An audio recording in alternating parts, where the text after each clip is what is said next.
this Wednesday morning, and yes, it's time for us to get into the headlines making the rounds from the day of here. This is freshly pressed on the Smooth Breakfast, and we love it when you are a part of the conversation, and you can do that by sending me via WhatsApp on 0809 440 You can also join us live on YouTube where we're streaming at Smooth 981 FM Lagos. And joining me for analysis of the story this morning, I have Devoe and Ikemesit. Very good morning, Devoe and Ikemesit. How are you doing today?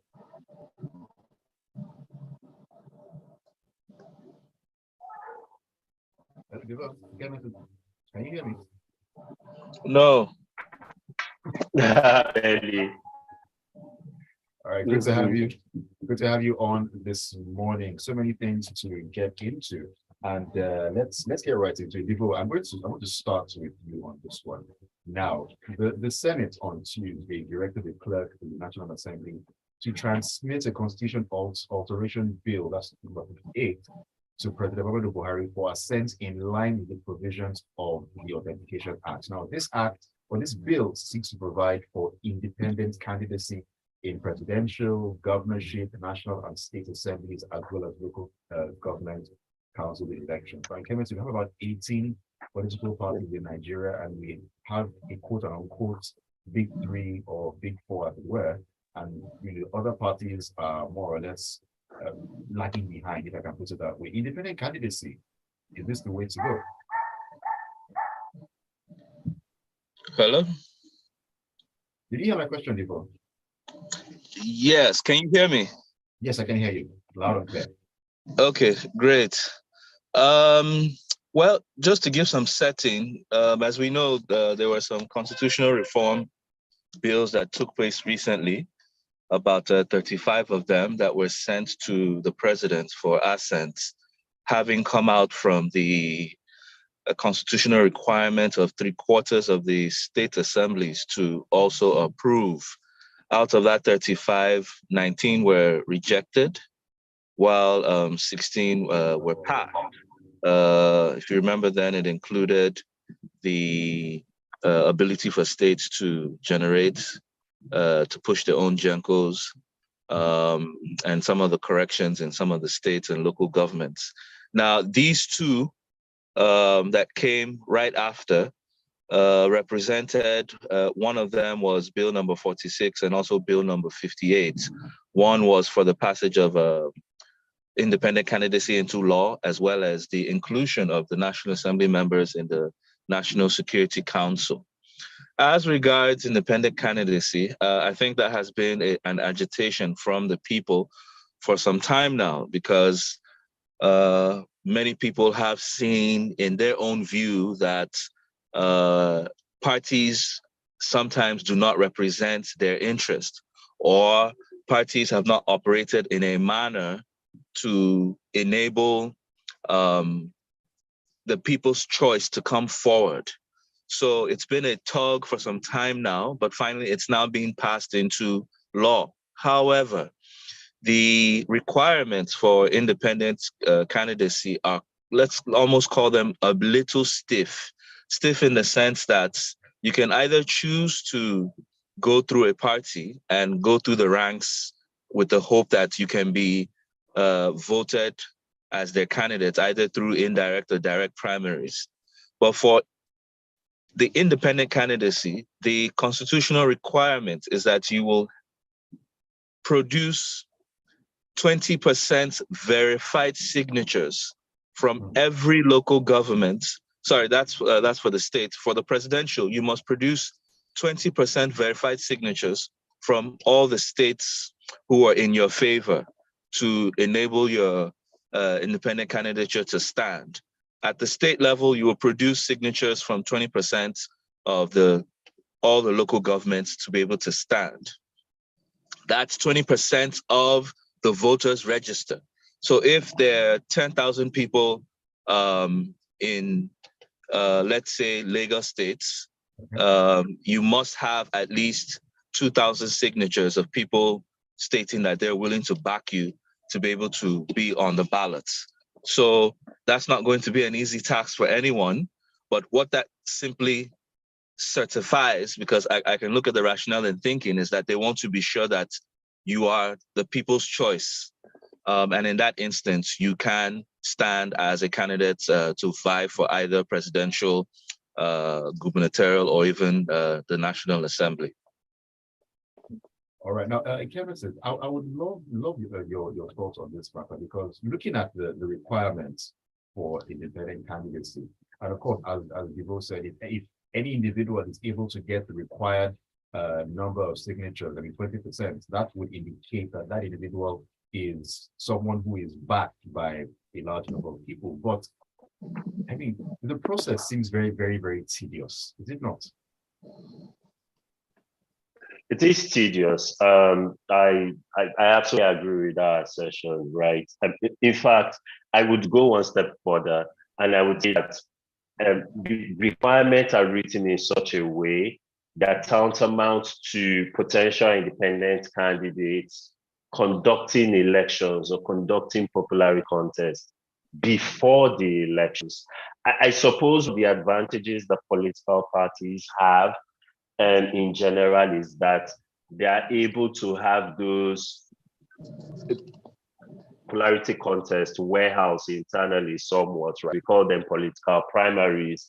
But I think that if we are taking this march and this step forward in our democracy by encouraging independent candidacy, the requirements should be a lot less onerous. Quite frankly, and quite honestly, I don't even understand the signature requirements as it's well. But if you want to keep it, then make it a lot less onerous. If you look at the trajectory, if you look at the election results, even from the last 20, and even from the last election earlier this year, but certainly if you consult with the elections, most of the political, outside of big two political parties, most of the other political candidates do not get anywhere close to 20%, right, of the vote share. Why are we requiring people who are convinced and interest to contest in elections to big states that they in effect own 20% of the electorate before we allow them even get their names or get their parties printed on the ballot box? It does not make sense. So to be very honest, right now, this particular bill sits, and right now, it sat in front of the president, right? Like Devoe rightly pointed out, the fact that the National Assembly passed it is not sure whether it will become law, right? More bills were rejected. More bills were rejected the last time, right, than we admitted, or it was almost a half and half. As it were. So this might not pass through. And the worry for me is that because this is not just an era bill of the National Assembly, this cannot just pass by simply, we can't correct the defect in this bill by simply just amending it. It needs to go through another constitutional alteration process. So this is one of those interesting situations where, even though I am generally in favor of having more people on the ballot box, so by definition, I'm fine with independent candidacy. This is one of those bills that I think I will live with and I'll be perfectly fine with if the president actually rejects or refuses or withholds his assent to it, than for it to actually pass and then for us to go through the process of trying to amend this. This bill was originally sent, final contribution from me on this, just to give you an idea of the time frame involved. This bill was originally sent from the National Assembly to the states at about the beginning of last year. So this was part of those package of bills, right, which passed the National Assembly and then was sent to the states for their own legislatures to approve. It's taken us a year and about 3 or 4 months for the 24th state, Gombe, to actually approve this bill. That's why this bill was transmitted back to the National Assembly. And that's why this is now a news item, right, as it were. If this bill gets passed into law and we need to correct these defects, right, it is going to take a similarly rigorous process and at least a similar duration of time. right, for this bill to be amended or for this Okay. bill to be altered, because it will become part of the constitution if it passes. So those are where my chief concerns really lie. All right, all right. You listen to Freshly Pressed on Smooth 98.1. You can be part of the conversation by sending me your messages via WhatsApp on 0809 440 We're also streaming live on YouTube at Smooth 981 FM. Because Ikemesit, I'm going to stay with you right now. Let's take the story from the Punch. Now, the federal government on Tuesday, that's yesterday, advised the incoming administration of President-elect Bola Tinubu to strengthen anti-corruption and reform-minded agencies to effectively contribute to robust economic and public finance. Now, let me just chip this in here. I think it was yesterday or very, very recently, the EFCC voluntarily handed over two of its officials to the Nigerian police for investigation and possible dismissal over, for fighting over items belonging to the suspect in detention. And the EFCC is one of those anti-corruption agencies. It seems like there's a lot to be done when it comes to reforms. Yeah, there certainly is. When it comes to dealing with the cost of governance and when it comes to dealing with the efficiency of the delivery, right, of public goods and public services by government agencies, there's a lot that is left to be desired. Basically, the finance minister, right, this colloquium in Abuja, right, basically charged the next administration to ensure that anti-corruption agencies are strengthened. I know that quite a bit of work has been plowed into beefing things like financial reporting requirements, right?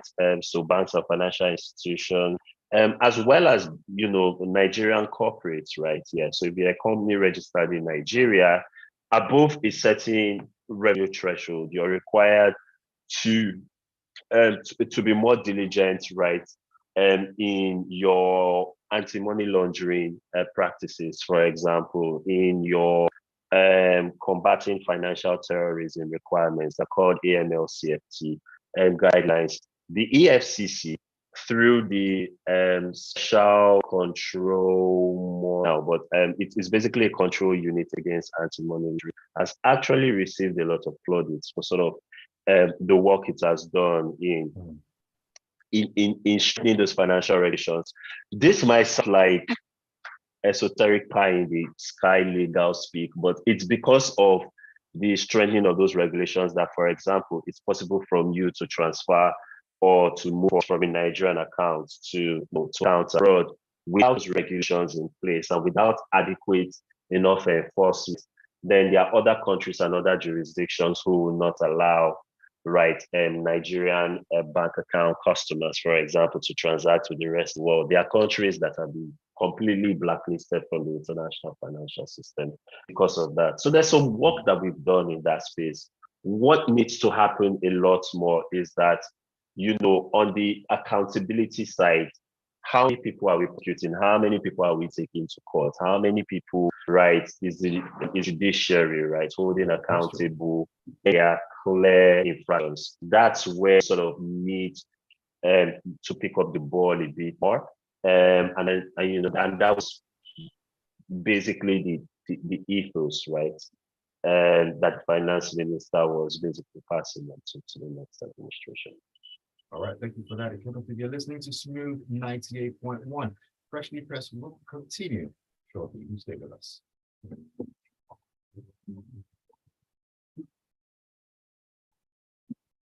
I want to run for presidency. No, not sign. No.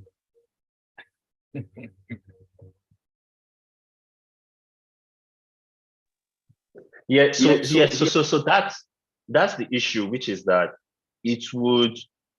you would need to do a lot more work than any bread and butter candidate from a political party.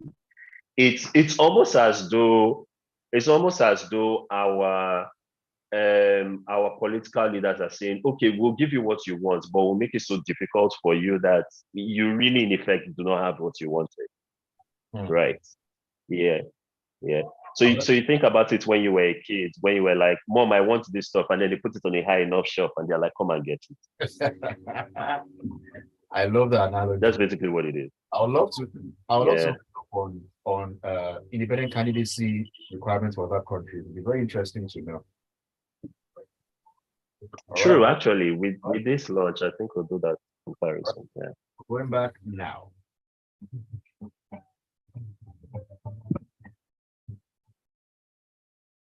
You're welcome back to Freshly Pressed Off Smooth 92.1 the Love Life Station. My name is Ayo, and analyzing the story with me this morning, I have people and Ikemesit. Let me take 1 or 2 messages from WhatsApp before we go back to the headline. Victor Shaw says, yeah, even on the ballots in the last presidential elections, the winner of the elections had 7.8 million votes, which is just 8% of the electoral register. So I request 20% from an independent candidate to even be on the ballot. That says a candidate running for such political office should be popular and should not have a problem with this bill if passed the law. A lot of presidential candidates have no business running. Some of them are just doing it for political relevance. Most people don't even know them in their community. All right, big message is coming 0809 981. All right, Devoe, let's go down the room that we've been on at different times. This story is coming from The Guardian. Now, the National Association of Resident Doctors, that's the NARD, has called on the federal government to address its demand before the May 29 handover to a new administration, saying industrial harmony could not be guaranteed thereafter. It also sought the intervention of the incoming government to avoid an indefinite strike that would the health system. Now, resident doctors begin a 5-day warning strike today. We've been down this road a number of times before.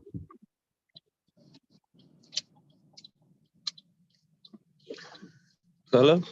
Hey, Devoe, did you hear me? Yes, I can. Can you hear me? Yeah, I can. Go ahead.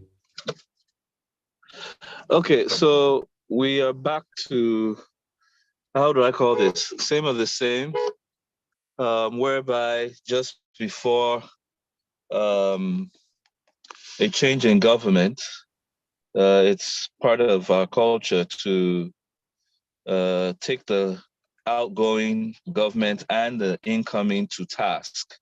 So I'll just say that upfront so that people know that this is not out of the ordinary.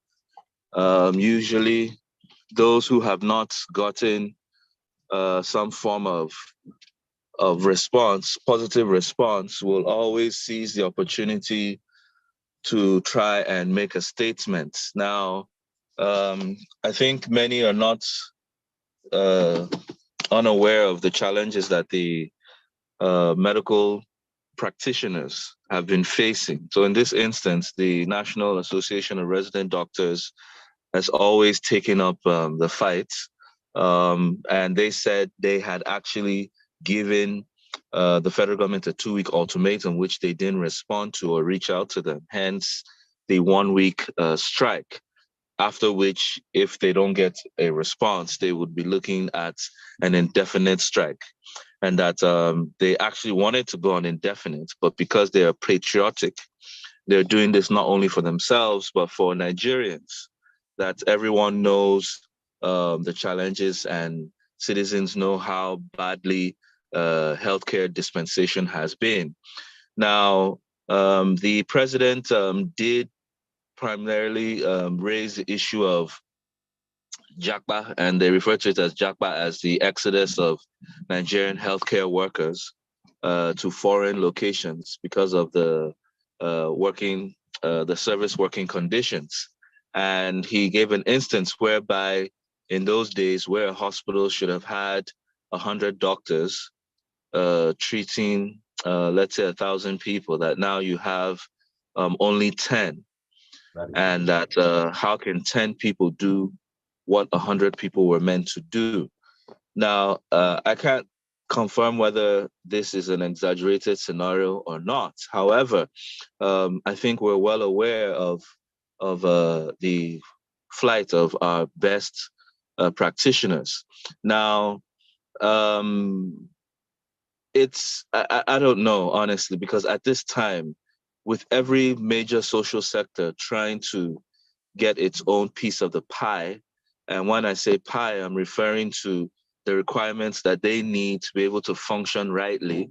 and with the federal government at an all-time low in terms of revenue, as well as dealing with the enormous debt situation, it's going to require some serious strategic capacity on behalf of the incoming, because this outgoing governments by May 29th, which is sometime, I think, next week, can really do nothing. This is when you call them lame duck. Even if they could, they wouldn't. However, like I said, this is simply just stressing the points for the outgoing, as well as creating the homework for the incoming, that you have issues on your hand. And one of the highlights of this administration was they were not able to give social services the attention that they needed. And why social service is so important is because if you ever intended to address the economy, transportation, education, and healthcare would be at the top of your list. But, you know, throughout the 8 years, we dealt more with insecurity. Budgets were tilted towards addressing the insecurity in the country, and the social services were not given as much attention as required. And it's not just so much about money.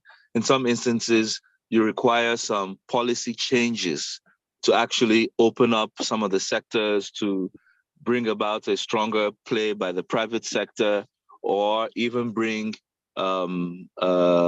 better opportunities for private sector investments to thrive. So honestly, it goes without saying, healthcare needs enormous attention. And if it's true that so many countries are taking advantage of the number of doctors and nurses and clinical workers that we produce, maybe the government can look at how they can regulate this exploitation of human resource. Indonesia and the Philippines do this. And what happens is that the country makes a commission for every one of their citizens that other foreign countries employ. So I think the incoming government has its work clearly spelt out. We wait to see what will happen in a few days. All right, we can see what's going to happen in the nearest future. Let's take some messages on WhatsApp from here, because there's 20% of registered voters in each state to sign and verification to take place. Who is verifying? How long will the verification take place? What is the cost? And most importantly, why make it so onerous, and why voters don't pass it? All right, let's take another one here. Ajayi says, good morning. The requirements for independent candidates must be made very stiff. Otherwise, the ballot will be so populated that elections will be almost impossible to conduct, as politicians will all want to be on the ballot at the same time. Dan says, good morning, crew. The 20% endorsement by voters for independent candidacy is in order. Otherwise, we shall have legions of people coming out to vie as independent candidates. That's from Barrister Dan.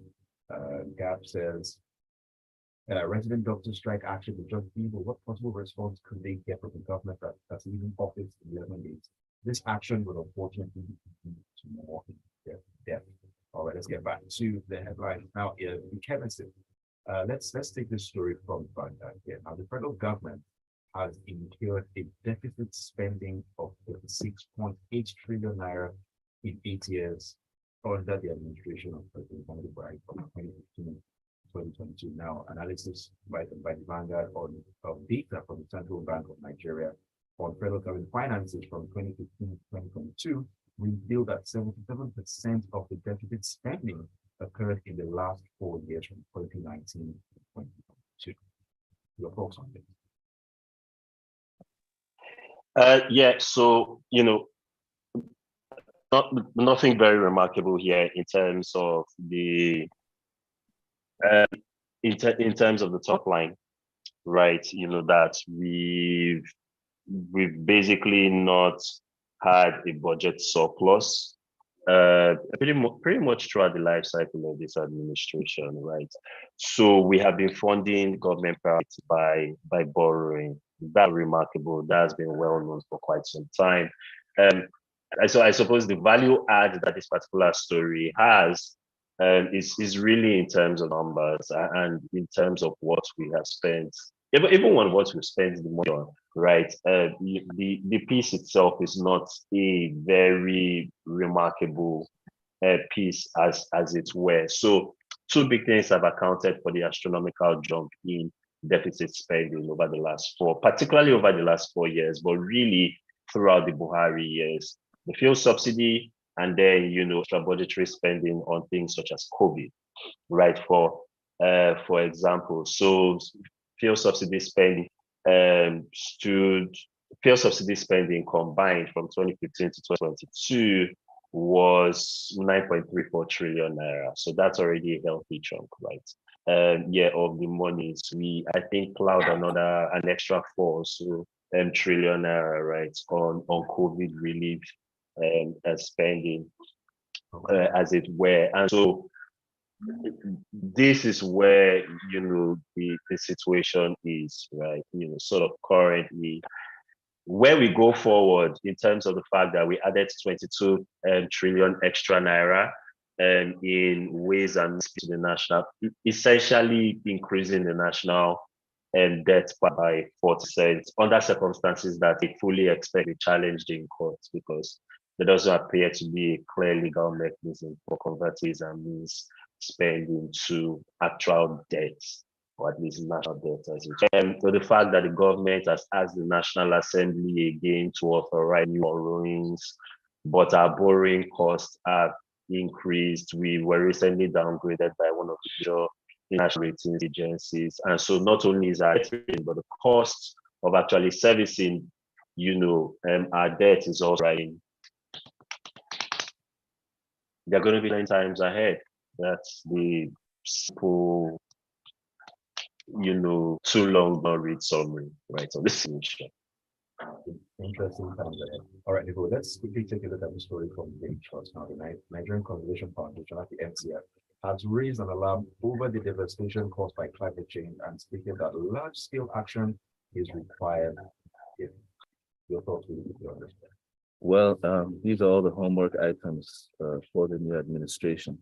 Let me put it this way, because I really don't know how much effort is going to be given to this. Do many people, and I'm referring to the 200 million Nigerians, do you still remember that there's a Ministry of Environment?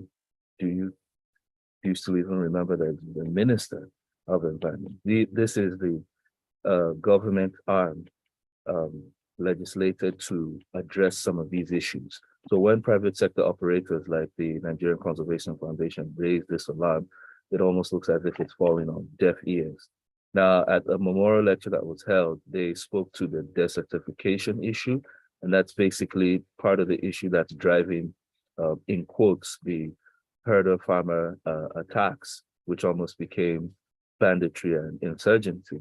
And then the drought issues, which, as they say, the former grazing routes now were almost eroded by human occupation, as well as no more forage.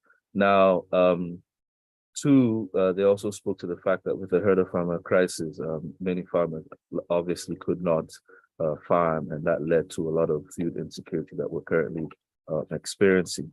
And then at the same time, they mentioned how wildlife is gradually disappearing, and the biodiversity in terms of ecosystem balancing haven't been paid attention to.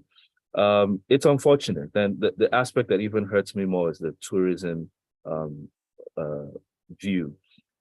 Many children or students these days, or Nigerian citizens, have lost their understanding of how beautiful Nigeria was in the past. And what that meant was you could travel from north to south, east to west, and experience various local festivals where you have water streams. I mean, places that you would not even imagine existed in Nigeria.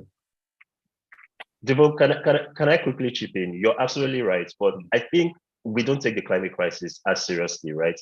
In Nigeria, more than 60% of Nigerians are employed in biodiversity related jobs, whether it's farming or it's fishing or it's livestock rearing. More than 70% of Nigerians in rural areas and 32% of urban Nigerians get their food or get nutritional support from from biodiversity. So the biodiversity loss, which we're currently dealing with in the country, has a real present Monday to Friday effect on most of us. And we should take this more seriously and have these conversations. We should take the more seriously. These are conversations that we need to have going forward. But that's all the time we have on Freshly Pressed this morning. Thank you so much, Devoe and Ikemesit, for taking about the stories.